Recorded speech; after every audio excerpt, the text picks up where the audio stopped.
Doctor साहब हमारे साथ में मौजूद हैं। डॉक्टर साहब, जो सिचुएशंस हमने देखी हैं अभी, पहले जमातियों की बात कर लीजिए। पहले तो ये था कि हम एक बीमारी से लड़ रहे हैं, जो बीमारी हमारे देश में पैदा नहीं हुई, कहीं और से आती है, हम उससे फाइट कर रहे हैं, उसे पहचानने की कोशिश कर रहे हैं, उसे सही करने की कोशिश कर रहे हैं। उसके बाद में एक समय आया कि हमें एक मानसिकता से भी लड़ना है, एक मेंटालिटी से लड़ना है।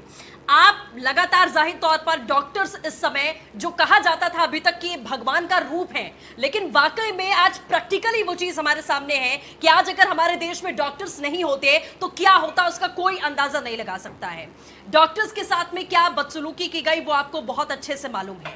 अब लगातार जिस तरीके की ये लापरवाहियां हैं, आप लोग जान जोखिम में डालकर उन मरीजों को हाथ लगाकर उनका ट्रीटमेंट कर रहे हैं, जिनसे कहा जा रहा है कि आप डिस्टेंस मेंटेन करिए, तो आप सीधे सीधे मौत के मुंह में जा रहे हैं। ऐसे सिचुएशंस को देखकर कैसा फील होता है सर आपको? ये एक बहुत दुर्भाग्य की बात है। हम सोशल डिस्टेंसिंग की बात करते हैं, सोशल रिस्पॉन्सिबिलिटी की बात नहीं करते। ये हमारी सरकारों का, हमारे जो नेता लोग हैं, ये उनको लोगों को गाइड करना है कि ये सोशल डिस्टेंसिंग, ये जो लॉकडाउन सिचुएशन वगैरह है, इसका हम ठीक से पालन करें तो इलाज तो प्रिवेंशन में है। Prevention is the best cure. अब जितने लोग अगर पीड़ित होंगे, देयर इज़ नो डाउट कि जो हमारे देश के मेडिकल पर्सनल हैं, चाहे वो पब्लिक हेल्थ वर्कर्स हैं, डॉक्टर्स हैं, नर्सेज हैं, उन सब ने एक इस महामारी को एक महायुद्ध की तरह सक्रिय होकर इसको संभालने का अत्यंत कोशिश की है और अपनी जान तक की बाजी लगा दी बहुत सारे डॉक्टर्स ने। परंतु समाज जब तक इसको नहीं चाहेगा, इसको कंट्रोल करना नहीं चाहेगा, जब तक हम अपने घर में नहीं बैठेंगे, जब तक हम सोशल डिस्टेंसिंग नहीं करेंगे, इस प्रकार की वारदातें अगर हम पॉलिटिक्स खेलेंगे तो नुकसान तो हमारा अपना है। तो हमें इससे ऊपर उभरना है, अपने को अपने देश हित के बारे में सोच के, और prevention is the best cure. और उसका एक ही तरीका है कि हम अपने घर में रहें, लॉकडाउन का पालन करें और सबसे बड़ा सोशल डिस्टेंसिंग, और जब भी बाहर जाएं, पब्लिक प्लेस में जाएं, तो मास्क इत्यादि का इस्तेमाल। बिल्कुल सिचुएशंस देखी हैं। मैंने पहले भी कहा था कि ये मेंटालिटी है, ये मानसिकता है जिसे हमें डील करना है। ये कोई एक व्यक्ति नहीं है, ऐसे बहुत सारे लोग हैं जो ऐसी सोच रखते हैं। हम इस मेंटालिटी से कैसे डील करेंगे और कैसे जीतेंगे फिर? इसके लिए सबसे ज़्यादा ज़रूरी जो पहल है वो हर नागरिक को अपने को भारतीय, अपने को इस देश का, इस मिट्टी का एक कण समझना है। एक एक इंसान को एक योद्धा की तरह इस महामारी से निपटना है।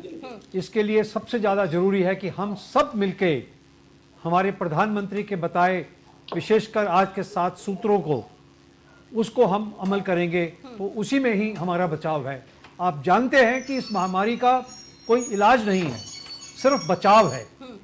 तो बचाव है तो वो उसके लिए बहुत ज़रूरी है कि प्रधानमंत्री के 7 सूत्रों को हम अपनी गांठ बांध लें और उनको एक एक करके अपने जीवन शैली में उनको पिरो लें। इसी से हमारा बचाव है। इसके साथ मैं ये ज़रूर कहूँगा कि जहाँ हमने माना कि इसका सिर्फ प्रिवेंशन, बचाव ही इसका एक ही मात्र इलाज है, उसके साथ साथ हमारे हॉस्पिटल्स, हमारे डॉक्टर बंधु और उनकी पूरी टीम जिस कोशिश से आपका जीवन बचाने की कोशिश करते हैं, उसके लिए एज ए होलिस्टिक, यानी कि एक संपूर्ण चिकित्सक होते हुए, मैं आज इस देश से जरूर अपील करूंगा कि जिस प्रकार प्रधानमंत्री जी ने इस युद्ध को, इस महामारी को के युद्ध को एक मार्शल की तरह, मैं कहूँगा उन्होंने एक फील्ड मार्शल की तरह लीड किया है, एक एक इंसान को इसके अंदर उन्होंने उलझाया है, हम उनका पालन करें। और उसके साथ जो हमारी ट्रेडिशनल, हमारी जो विजडम है, जो हमारे yoga as a way of life है, जो हमारी गंगा जमुना तहजीब की हजारों साल पुरानी, किसी भी धर्म से आने से पहले की जो तहजीब है,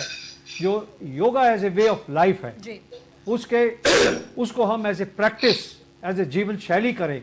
रोज मैं तो ये कहूँगा कि 1 घंटा हम सब लोग सुबह योग अभ्यास करें, जिसमें सबसे ज्यादा जरूरी है अपना प्राणायाम। जब हम वेंटिलेटर्स खरीदने की कोशिश कर रहे हैं, वेंटिलेटर तो काम आएगा कि नहीं आएगा, मगर आपकी अपनी वेंटिलेशन, कि आपकी अपनी जो ब्रीदिंग क्रिया है उसके ऊपर ध्यान दीजिए। प्राणायाम करेंगे, आपकी ब्रीदिंग कैपेसिटी, आपके लंग्स, आपकी मसल्स, उनमें जो ताकत आएगी, आपका सांस स्वस्थ रहेगा, उससे आपकी इम्यूनिटी बढ़ेगी, उससे आपकी मानसिकता शांत रहेगी, आपका बॉडी माइंड संतुलन सही रहेगा, आपका प्राण शक्ति में सुधार आएगा और आपके अंदर इतनी रोग प्रतिशोध की जो शक्ति है, जिसको इम्यूनिटी कहा जाता है, वो इतनी बढ़ेगी कि अगर आपको कीटाणु आ भी जाएं तो वो शरीर उनको विनाश करने के लिए सफल हो सकता है। तो इसलिए ये बहुत जरूरी है। और एक इसके साथ साथ जो हमारे भाई बंधु जो बीमार हो गए, जो एक्यूट स्टेज में पहुंच गए, उनको रोग जो भी मेडिकल ट्रीटमेंट हो रही है, उसके साथ साथ हमारी भेदन क्रिया, जो हमारी हजारों साल आयुर्वेद की क्रिया रही है और आज एक्यूपंक्चर के नाम से हमारे देश के नेचुरोपैथी कॉलेजेस में पढ़ाई जा रही है और बहुत सारे मेडिकल डॉक्टर्स भी इस क्रिया को आज इसका लोहा मान चुके हैं, इसकी साइंटिफिक बेसिस मान चुके हैं और इस चीज का हमें जरूर लाभ उठाना है, क्योंकि ये विशेषकर मैं आपको वायदे से बताता हूं कि इससे बहुत जो इलाज है, जो हमारे बंधु बीमार हो गए, जो ज्यादा एक्यूट स्टेज में पहुंच गए, उनको ठीक करने के लिए ये बहुत सक्षम उपाय है। जो मेडिकल ट्रीटमेंट चल रही है उसका एक it's a compliment to make the things happen better.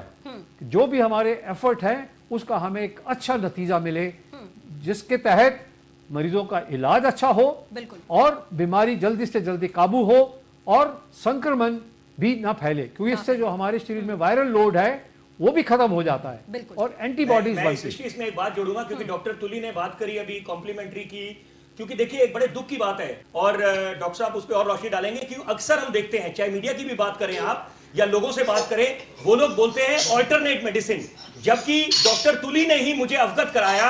उन्होंने मुझे बोला कि यूएस जो बोर्ड है उसने इसको प्रमाणित करा है, सर्टिफाई करा है कि आप कोई ऐसा शब्द नहीं है ऑल्टरनेट मेडिसिन, उसको आप कॉम्प्लीमेंट्री मेडिसिन बोले, क्योंकि वो कॉम्प्लीमेंट करता है आपकी कन्वेंशनल ट्रीटमेंट को, कन्वेंशनल मेडिसिन को। विपिन जी मेरी कोई ऑल्टरनेट नहीं है। मैं भाई आप ही की बात बोल मैं एक डॉक्टर हूं, मेरे पास मरीज आता है, वो कहता है मुझे ठीक होना है, उसके लिए कोई मेन या कोई ऑल्टरनेट नहीं है। ऑल्टरनेट शब्द तो एक बहुत, मैं भाई आप ही की बात कर रहा हूं, बहुत नुकसानदायक शब्द। ये कॉम्प्लीमेंट्री बोलना है, और इसको आगे ले जाना है, और खासकर क्योंकि आयुष मंत्रालय का गठन हुआ है और आयुष मंत्रालय जब 2014 में, तो उसके माध्यम से जरूर, क्योंकि आईसीएमआर के वैज्ञानिक अपनी जगह लगे हुए हैं तोड़ निकालने में कोरोना के लिए, लेकिन साथ साथ पूरे देश हमारा इतना सक्षम है कि हमें कुछ ना कुछ समाधान निकालना पड़ेगा। ठीक है, आप योग कीजिए, आप अपनी इम्यूनिटी बढ़ाइए, आपकी ऑटोमेटिक जो वैक्सीन नहीं कर सकती, जो आपका शरीर ना ही कोरोना बल्कि सब बीमारियों के, और एक शब्द ऑल्टरनेट के ऊपर, आज सूर्य देवता को ऑल्टरनेट सोर्स ऑफ एनर्जी माना जा रहा है, विंड एनर्जी को ऑल्टरनेट सोर्स ऑफ एनर्जी माना जा रहा है। कितनी दुर्भाग्य की बात है। इसी प्रकार हमारे योग